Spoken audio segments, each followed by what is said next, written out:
Bonjour, je m'appelle SN Parod et je m'apprête à faire un 3 conseils BD sur l'espace, sans parler d'Albator. Pour vous, ça a l'air de rien, mais pour moi, je vous assure, c'est beaucoup.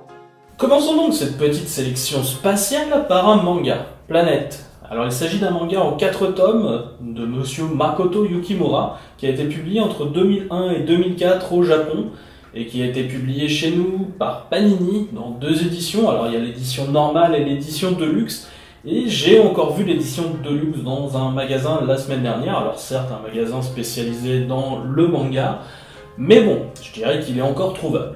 Ce manga a aussi été adapté en dessin animé de 26 épisodes entre 2003 et 2004, des épisodes que je n'ai malheureusement pas vus, donc je serais bien en peine de vous en dire quelque chose.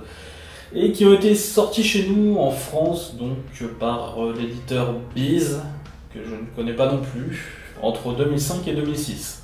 Parlons plutôt du coup de ce que je connais, donc le manga, qui est assez particulier. Il se démarque assez par son style plutôt réaliste. Alors autant dans le dessin que dans la narration. Par exemple, dans la narration, on parle de brassage multiculturel, de la recherche d'un remplaçant du pétrole, de tentatives de s'accaparer les découvertes faites par certains États, et surtout aucun élément qui sorte en fait du possible scientifique. On n'y trouvera pas par exemple de vaisseaux qui vont au-delà de la vitesse de la lumière par exemple, ou des voyages en time warp. Voilà, ça c'est non. Planète est réaliste et se veut réaliste jusqu'au bout. Du coup le style de dessin est lui aussi excessivement réaliste. Du coup ça plaira à ceux qui ne sont pas très fans de l'abstrait ou de tous ces champs de choses, qui font pourtant des merveilles dans le domaine du manga humoristique. Niveau narration, l'un des thèmes principaux de l'œuvre, enfin selon moi parce que l'œuvre brasse énormément de thèmes, donc après c'est un peu subjectif, mais donc selon moi vraiment l'un des thèmes principaux, c'est la relation de l'homme à l'espace. Et par espace, là j'entends plusieurs choses. Alors déjà il y a l'espace spatial, voilà, le vide, tout ça, et tout ce qui change par rapport à l'homme. Il y a le côté écrasant de l'immensité du vide spatial, qui est souvent comparé dans l'œuvre en fait au vide des abysses, voilà, océanique, tout ça.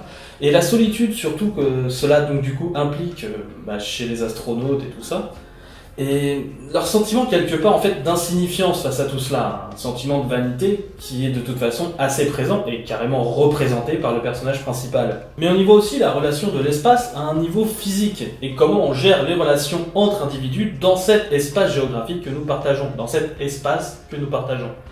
On y parle donc très régulièrement de gestion des ressources, gestion des crises, comme pour le Moyen-Orient qui doit gérer la disparition du pétrole par exemple.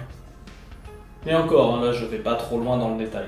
Même les clichés habituels que la bande dessinée dans son ensemble, et pas que le manga, propose quant au traitement des différentes nationalités n'est pas présent. Au contraire, c'est même plutôt présenté comme quelque chose de peu recommandable. On se moque de ce procédé au sein même de l'œuvre.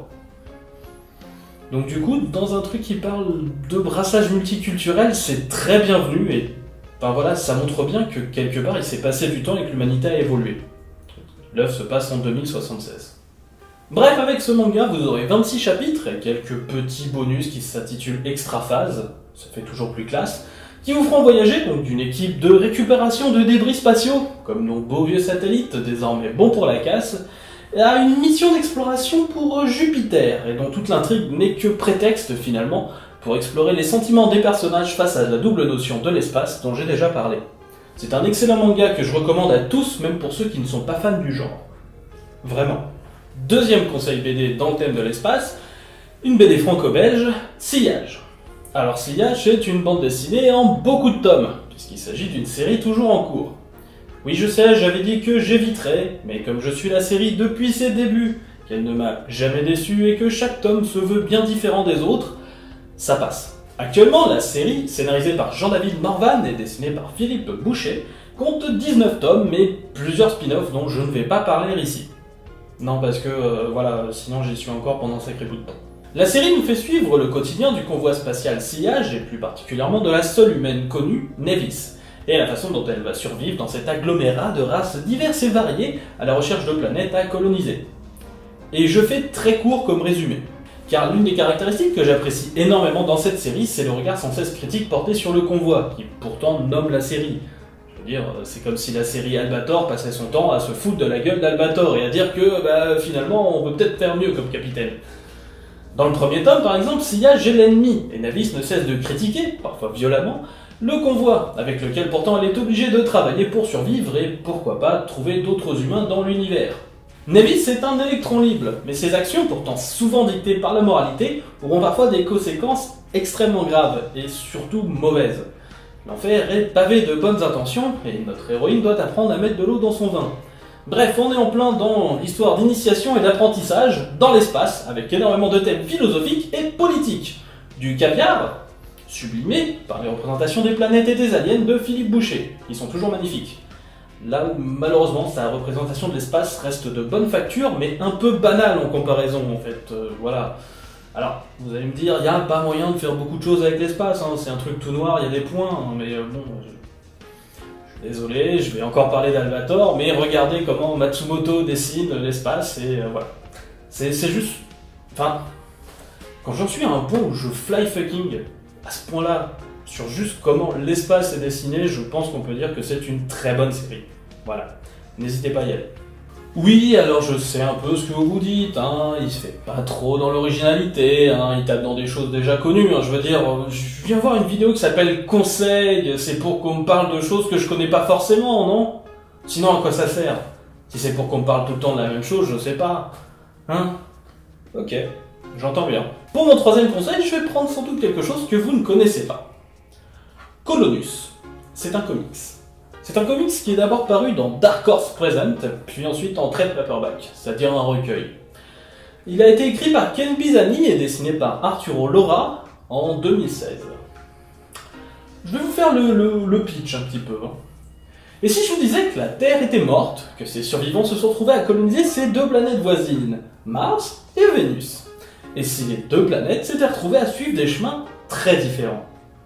Mars, facilement colonisable, s'est retrouvé peuplé de l'élite de la planète Terre, qui a à peu près recréé une sorte de fonctionnement de l'Antiquité grecque, matinée d'Empire romain, où les femmes sont des moins que rien, où il y a un système d'esclaves, et tout cela, avec un peu de capitalisme aussi, hein, parce que sinon c'est pas drôle.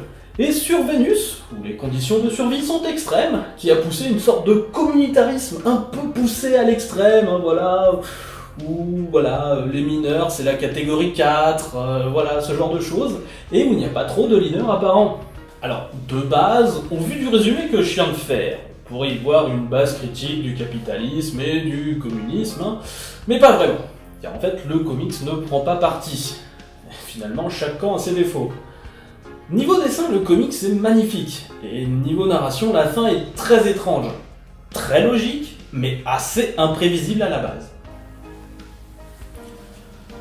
Comme Planète, en début de vidéo, on traite ici de la gestion de l'espace, de comment partager l'espace avec les autres, mais ici de façon beaucoup plus poussée. On n'est pas dans un contexte de brassage multiculturel comme dans Planète, mais plutôt dans un contexte de conflit larvé, qui se montre du coup finalement moins sur le contexte de la guerre que de la propagande au final. Le but c'est que les habitants de Mars réussissent à se faire imposer auprès des habitants de Vénus, sans que ceux qui soient là y trouvent trop à redire. Donc du coup, on voit la naissance des coups de pute politiques, et puis disons que ça va finir... Non, ce serait du spoil. En tout cas, c'est à lire, c'est sorti chez Dark Horse en 2016, et il n'y a malheureusement pas de traduction française. J'en suis désolé. Mais c'est ça le problème quand on tape dans l'original, c'est que personne veut le sortir. Non, quand même, faut quand même avouer qu'il y a du mieux dans le marché de l'édition en ce moment sur ce point-là. Mais voilà, si jamais éditeur qui m'entendait, voilà, un truc à sortir peut-être Colonus, ça peut être sympa. C'est un one shot, pour l'instant il n'y a pas de suite, ça peut bien marcher. En tout cas, c'était tout pour ce 3 conseils BD consacrés à l'espace. Et ben moi je vais retourner d'ailleurs dans l'espace. Non en fait c'est pas une vraie, hein, désolé. Salut!